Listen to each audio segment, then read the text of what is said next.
tingnan nyo yung puno. Sumasayaw ang mga puno dahil sa sobrang lakas ng hangin. Tapos mainit pa yung siboy ng hangin. So, sunstone. Tagal pa bago magpalit ng panahon. Kaya sa baba lang, alam nyo ba? Nakakaawa talaga yung mga nagtatrabaho sa labas. Tingnan nyo yun, nasa ano. Tingnan nyo. Kaya dito sa Saudi, ito yung mahirap kapag nasa labas yung trabaho mo.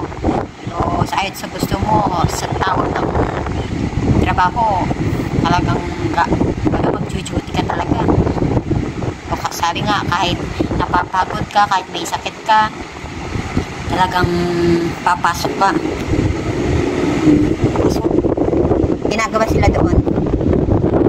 Ano yun? Hindi nga matapos-tapos eh. Ilang araw na ata yun. Hindi po matapos-tapos. Dahil nga sa sobrang init. Sa baba na yan, mga tubo yan. Ang hirap hawakan yan. Just bigyaw marimar. Yung hangin, yung klima, mainit na. Tapos hawakan mo pa. Yung lang maligo ka't mahawakan mo lang yung tubig. Napakainit na. Yung pakayang bakal.